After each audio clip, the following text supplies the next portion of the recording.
The story of Henry Morrison Flagler. Flagler was born in 1830 in poverty. He was forced to shift for himself, clerked in a store, slept under the counter, and caught his education on the wing. Bold as a lion in business, sensitive and silent in personal relations, he was a born leader, pious, secretive, and a good listener. An uncanny ability to draw men out and pump them dry. Flagler once said to John D. Rockefeller, "John, a friendship founded on business is a whole lot better than a business founded on friendship." To Flagler does John D. Rockefeller credit the rapid erection of the greatest monopoly that is the wonder of statisticians and economists the world over. Yet, this man was a failure at everything he tried until he was past 37. At 14, his father hired him out. "Here's the store, my son. Mr. Howe, the proprietor, is a good Christian man. He will see that you walk in the way of the Lord. You can expect no more aid from me. You're 14 and should be self-supporting." I will try, Father. How much money am I to receive? You'll be paid what you're worth. Well, I would like to know if it's enough for me to support myself. Read your Bible, lad. It will do you well to read it more often. What does the great teacher say? "Take no thought for your life, what ye shall eat or what ye shall drink, nor yet for your body what ye shall put on.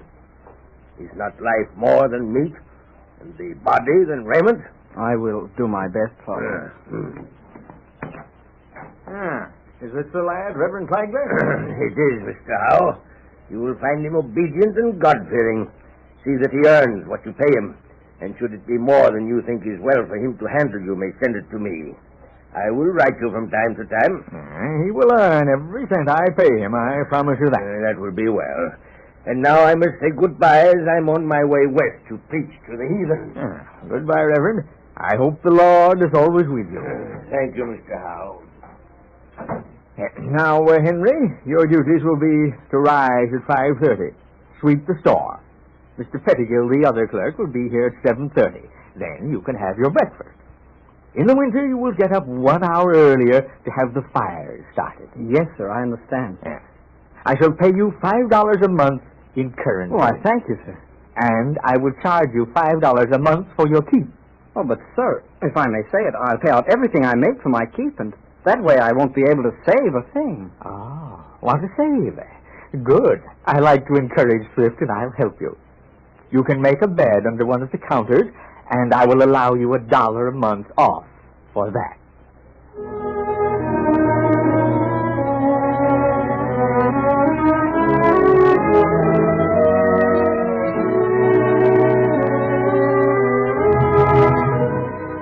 That was the start of Henry's saving. He saved $1 each month.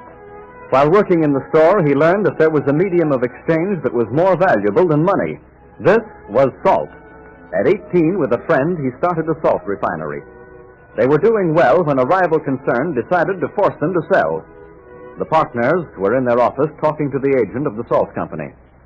"I've told you, gentlemen, that we will invoice and pay you dollar for dollar for your plant." No, but that's not right, sir. We're making a profit and continue to do so if your firm will stop underselling us. Young man, if you don't take our offer, we will force you to the wall. But let us sell the salt we've refined, and we'll be glad to sell our plant to you. In that way, we'll have a fair return for our work. My dear boy, that would be impossible. It would take you a year to sell all that salt, and in the meantime, you might undersell us. No, but, sir, you're advancing the price of salt 300%. People won't pay it. They'll pay our price or go without. Oh, but your tactics are nothing less than robbery. You admit that you're going to rob the public and us, too. Well, looks like we'd better accept their offer, Henry. If only they offer us enough to pay our obligations. We'll be stony broke. Oh, true, but we'll be free of debt. Oh, it's robbery, that's what it is. Take it or leave it.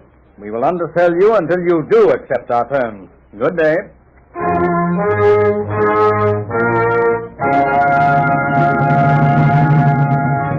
The Ocean Salt Company forced them to sell and lose every penny they had invested in years of hard work. Flagler drifted into many lines of business until the year 1867. In that year, he joined the firm of Andrews and Rockefeller. In 1872, they changed the name to the Standard Oil Company of Ohio. Competition was very keen. Refineries were underselling each other. So in 1872, a meeting was called by the Standard Oil Company of Ohio of the 4 biggest competitors to meet at Cleveland. Mr. Rockefeller said, "Gentlemen, this meeting is called to try and solve the problem now facing the oil industry. Mr. Flagler will tell you his ideas. Thank you, sir. Gentlemen, I will try to be as brief as possible. In the first place, we are all trying to undersell the other. That's right, Henry. Now, here is the plan. We will combine all our plants under one head that will dictate our selling policy and business conduct in general. I will suggest my partner, Mr. Rockefeller, for that place. You have in him a man of keen foresight and sound business judgment. Would we run our plants just as usual? Why, yes. We will form a parent company, and according to the invoice of their various plants, we will issue stock in the parent company. We will start our company with the ones gathered here today. Then I, personally, will try to induce all the independent companies to join our combine. Splendid idea. Splendid. What do you think, Tom? Excellent. It's a great idea.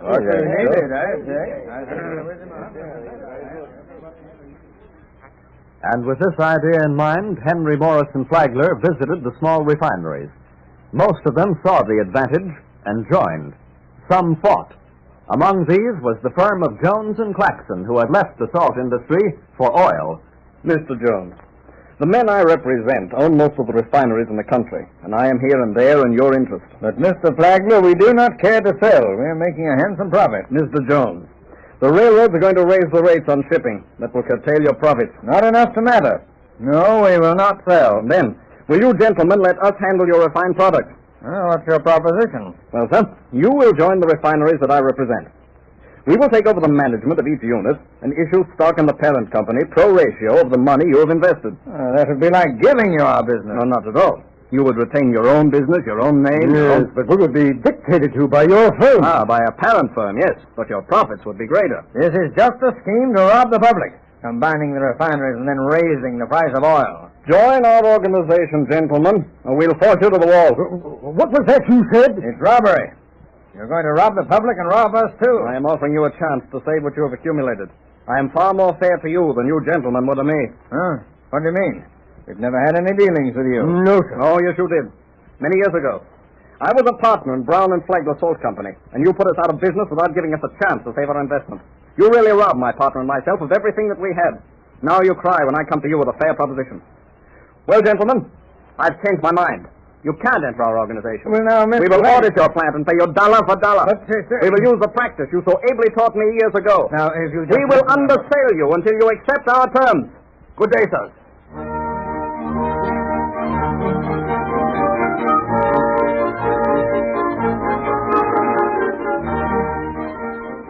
Jones and Claxon received better treatment from Henry Morrison Flagler than they had given him when they had the whip hand. During the close of the last century, Henry Morrison Flagler became greatly interested in the development of Florida. His first project was a railroad, but the settlers and squatters fought every move he made by destroying his property.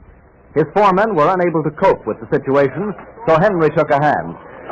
Oh, Jesus, we don't want no railroad in here. Listen, you folks, listen to me. Listen. We've been shooting over your head so far, but I warn you, if you don't leave this property in 5 minutes, we're going to shoot to kill. You hear me, mister. If you shoot one of us, we'll tear the whole caboodle of you limb from limb. Don't pay no attention to what's being said by this Outlander folks. Just keep ripping up the rain. Yeah, you bet your Looky over yonder. The Outlanders are getting help from outside there. Why, there's 3 big wagons are coming. Now, come on, you fellas. We'll tip them wagons over. Oh, yeah, man, come on.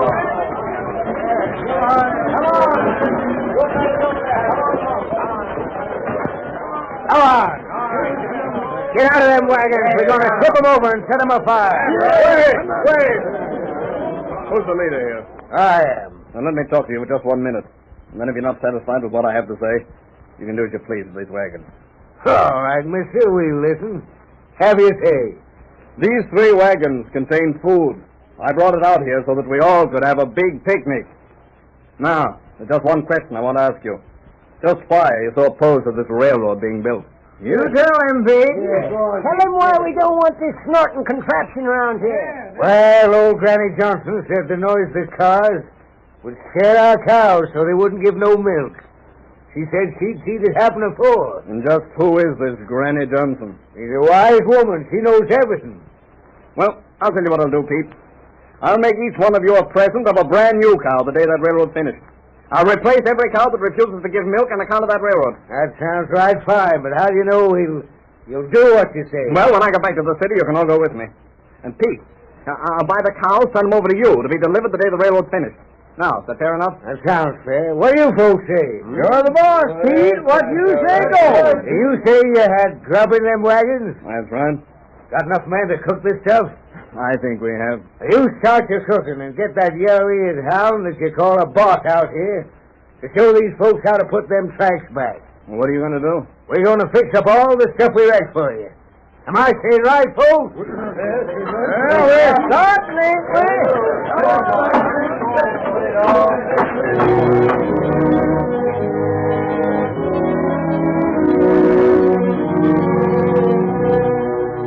And Henry Morrison Flagler had welded another link in the chain of friendship, and showing again that remarkable organizing ability. It was no wonder that John D. Rockefeller picked such a man to aid him in building the great Standard Oil Company. Henry Flagler was the proprietor of some 600 miles of railroad in Florida, and the Ponce de Leon and Alcazar hotels at St. Augustine. As builder and owner-resident, he did much to make St. Augustine the popular winter resort that it is today.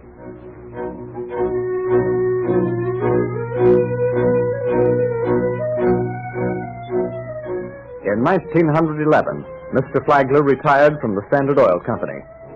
2 years later, May 20th, 1913, he died, leaving an estate estimated at $60 million.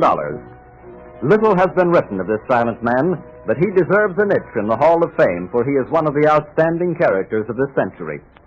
Henry Morrison Flagler, Captain of Industry.